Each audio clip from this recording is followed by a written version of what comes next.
Good evening, everyone. In today's class, we are just going to discuss about the topics analgesics and also about antipyretics. So these two topics today we are going to discuss, and the page number what we are going to see is page number 69 and 70.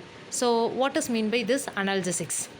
And what is this antipyretic, for what purpose we are using these as medicine means. So first if we take analgesics, what is the use of this analgesics means. So usually normally if you are just getting any injuries, even that may be due to any accidents, or even it may be by the cause of any burns, okay, but such burning sensation, everything we are just analyzing that pain, how we are just getting that pain. So if we are just if any wound or anything, if it happens in hand means, we are just that pain, it is first taken by our brain.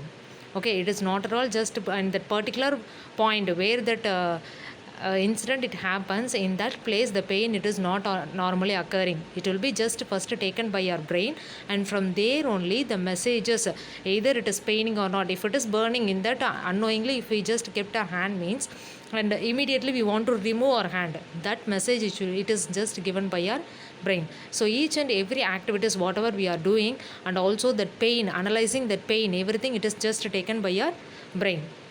Okay, this is the main thing where that analyzing of that pain it is just happening. Okay, because in that spot where that injury it happens, that it is not at all getting pain, and there we are just not at all analyzing that pain. Okay, even we will not realize in that place.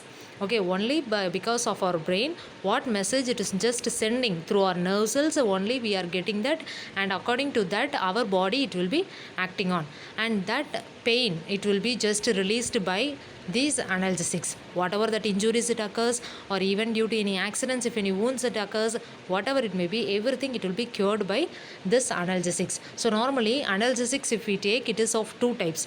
One is non-narcotic and another one it is narcotic. So what is this non-narcotic and narcotic means? Non-narcotic, it is nothing but non-addictive. Non-addictive means see, few of if we take many old peoples, or even few, what they will do means, if they have knee pain or any other hand, leg, even in such a way, if they have any pain means, they will be continuously taking the tablet.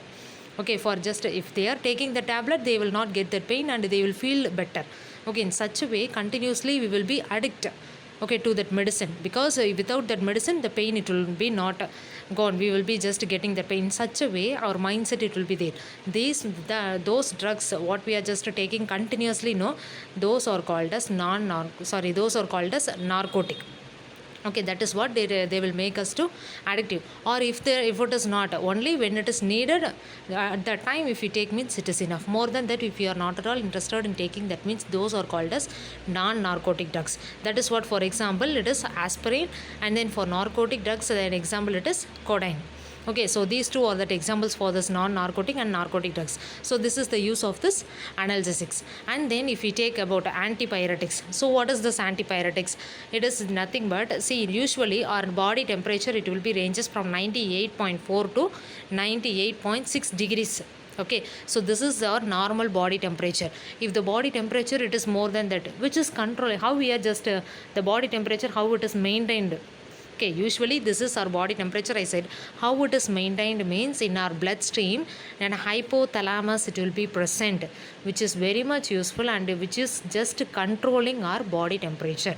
Okay, because of this hypothalamus only our body temperature it is maintained properly, without getting increased and without getting decreased. In such a way our body temperature it is just maintained by this hypothalamus. And also if it is more than that, there is none other way. If we are just getting any infections, and also our body temperature it is more than that, or even above 105 degree Fahrenheit means, what it happens, continuous fever may also cause death for a person.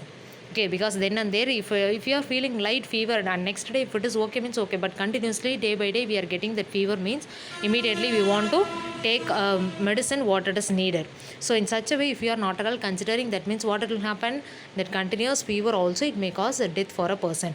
So for just reducing that body temperature we are using this antipyretics. Okay, for reducing our body temperature, this antipyretics it is used, and also to maintain it properly. Okay, so what are all the uses of this analgesics and antipyretics? Means analgesics, they are used for just reducing the pain in our body because of any injuries or anything, but antipyretics, it is just used to maintain our body temperature and also to reduce the body temperature if it is high means. Okay, if it is high means it is also used to reduce that body temperature. Okay.